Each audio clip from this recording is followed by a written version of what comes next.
the hormones that are and the brain chemicals that are going around your brain sometimes will blind you from all the faults of your partner, and you are not making an informed choice. Especially when you make the decision to pair up during the so-called honeymoon period. Hello and welcome to Catholic Parents Online, a podcast channel where we share tips and resources on Catholic parenting. Presented through the lens of the theology of the body, we will see how we can gift our children in ways that will help them find true happiness and flourish in accordance with God's wonderful plan for each and every one of them. My name is John Hui and I'm your host for this series. This episode will deal with pitfalls our children may face when choosing a spouse. What are these? What can we share with our children when they start dating, or preferably even before that? This segment was taken from an interview with Dr. Christopher Cheok on affair-proofing our marriages, during which we also discussed what our children may want to look out for when choosing a spouse. Dr. Cheok is a psychiatrist, senior consultant and chief of the Department of Forensic Psychiatry at the Institute of Mental Health. We hope you will find this episode useful. We began by asking him what are the likely causes of marital breakups, given the rising number of divorces, especially among those married for 10 years or less. So, in your experience, what are the main causes of marital breakups, right? It's actually a very complicated topic because a lot of it starts off with the maturity of the couple at the time of the marriage.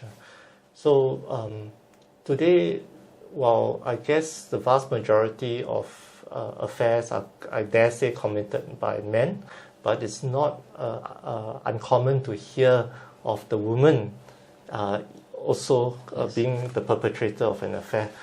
Yeah. So today, because we are a liberal and advanced society, I guess people do exercise their in inverted commas, right? Advanced society. Their freedoms in that way. So sometimes, my observation, sometimes when a couple gets married too young, they have not reached their maturity yet. I guess that's when they may not understand all the commitment that's required of marriage. And the second reason I think is that sometimes people underestimate this thing called the honeymoon period. So this is coming from a psychiatric professional perspective. When two people come together and they first form a relationship, they will go into this, period of time where they are in a honeymoon period, where they are in this form of love that is just very electric, very euphoric. Yeah, but this form of love is found in studies not to last beyond 36 months. In fact, the average time that a person is in this, what we call erotic love period, it's only about 18 months. So when you decide to pair up at this time, when a lot of your happy hormones are flying, you may not really see your partner, all the qualities of your partner, and the hormones that are and the brain chemicals that are going around your brain sometimes will blind you from all the faults of your partner, and you are not making an informed choice. Especially when you make the decision to pair up during the so-called honeymoon period. That's right. This is actually very consistent with what Pope St. John Paul II actually said in his book Love and Responsibility. And he was actually saying that we tend to overplay the emotional aspects of a relationship, and when we are attracted to a person, right, we tend to overplay all the positive aspects, and then sometimes we just overlook or choose to ignore the negatives, and then when actually perhaps that person is not the right person for us. Yes, and they don't know, and this is something is very biological. That means it's built into our human brain. It's no fault of the person, because in the first 18 months happens to all of us, right? It happens to all of us. When you're in deep love, in the honeymoon period, what is shown is that this brain chemical called dopamine is being released when you're with your loved object. So it is, it blinds you and makes you make bad decisions. So I think one must understand this human, very human brain of ours.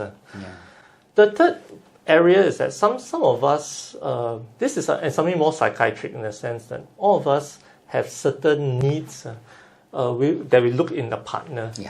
So, and that's unique to the person. Some people like a partner that is subservient. Some people like a partner that will take charge. Some people want a partner to be their equal. Some people want a partner to be that they can dominate. So it really depends on the individual person's needs. And some people also have what we call these. We call it shadow in psychiatry, meaning to say that there's some dark needs in us that sometimes are unknown to us, but when we see another person having these shadow qualities that appeal to us, there's an instant attraction, even though it may not be appropriate to us. So sometimes people fall into this trap whereby they always choose the same profile of partner, but they have recurrent failures with this profile of person because it is just their dark side responding to the quality of the other person, and it always doesn't work for them, and they don't have the insight to identify this repeated pattern for them. I think quite often also because of like it or not, all of us have this selfish streak in us, right? We tend to go with the idea of what can my spouse do for me rather than what can I do for my spouse. You know, so it's very often we tend to get it reversed, and very often we'll say things like, my spouse just doesn't seem to understand me, my spouse just doesn't seem to do this for me, my spouse just doesn't seem to understand my needs or satisfy my needs and things like that, rather than asking the question, what have I done for my spouse, or what can I do for my spouse to will her good, which is really what love is, right? Which is not just a fuzzy feeling, but a commitment, a decision to will the good of my spouse. And I think at the dating stage, especially if you've been dating for some time, I think it's important to recognize that if there are certain things that are incompatible in this relationship, don't ignore it. Because many people think that love can change a person, that a person can change. Coming from my field, I can tell you that it's difficult for people to change. They can change a little bit, but if a person, when you meet them, is already a gambler, don't expect them to change to not be a gambler after marriage. And no amount of nagging, no amount of criticism will stop him from this behavior, because it was already built in him. Or pornography, for that matter, right? Or I'm coming to I'm coming to that too. We will go to that. We'll go to that in the future, because this is a big issue, a huge issue as well. Okay. So, and other things like if my husband is, or my boyfriend is fiance is he smokes, but I think he'll change after we get married, or he's drinking quite a bit, but I'm quite sure I can change him after we get married. Don't expect that. If it changes, that's great. I'm very happy for you, but. Where I come from is not so simple. Yes. There are a lot more issues that are underlying it, and we don't think we can have a messianic complex and change everybody we come across, especially our spouse. I think, we're just talking about the dating stage, because these are some of the very fundamental things. I think one must know also where you come from, because depending on where you are in society, your income, your family's income, your background and all that, a marriage is a union of not just a couple but of families.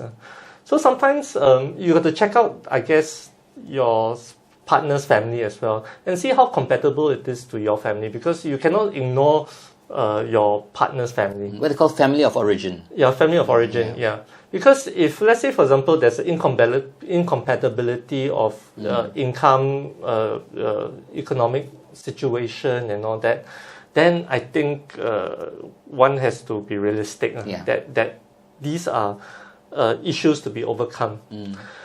I'm not saying that the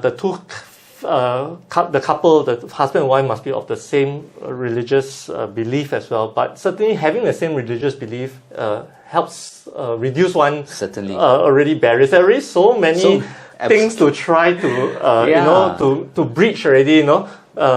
And you don't want another another spanner in your works. That's right. So ideally, of course, you have the same faith background. But if you don't, at least it must be more compatible. Yeah. If it's too incompatible, it's going to be very difficult. That's right. That's right. So I think they say that the 4 of the main factors that can give rise to strain in the marriage would be religion, all right, or differences in religion and how we practice religion. Actually, even those who have the same faith, and then in-laws, right, finance, like we mentioned, right, and sex. Right, which we'll talk about later as well, right? Yep. So these seem to be the main factors that tend to crop up time and again when couples get stresses in their lives, right? Yeah. And so I think in a dating stage, a person should be astute.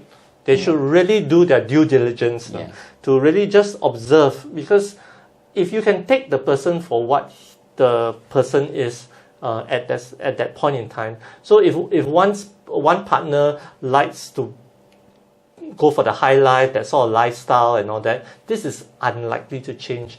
If the person wants to have a quiet life and the other person likes to have an exciting life, all these characteristics, traits are unlikely to change dramatically once you are married. And of course, like in all marriage preparation courses, they bring you through the usual things about financial planning, expectation for children, expectation for meeting your in-laws and things like that. Even deciding on what sort of housing you want. Some people have high expectations. Some people are okay with getting the usual place of stay. That sort of thing. So really, all these things should be discussed. Especially the marriage preparation before you have a contractual relation, contractually obliged into a marriage. Yeah, that's right. I think like the church says, right, we need to have the various phases of marriage preparation, right? We have the immediate, which is actually the marriage preparation courses, the engagement encounters, and so on and so forth, right? And then we also have the proximate, where in the earlier days when they are perhaps courting or they're in their youth and all these things are so attractive to them, right? And then of course the remote part, whereby remote marriage preparation, whereby it is the parents who actually from very young show them the example of what a marriage is or what marriage should be, and show them, teach them, inform them in the virtues so that they can be better individuals and in so doing become better spouses in future, right? So that's what the actually the church has actually wisely advised us in all these areas. We hope you have found this episode useful in knowing what are the common pitfalls that our children may face when choosing a spouse. So till we meet again, take care and God bless you and your family always. Bye for now.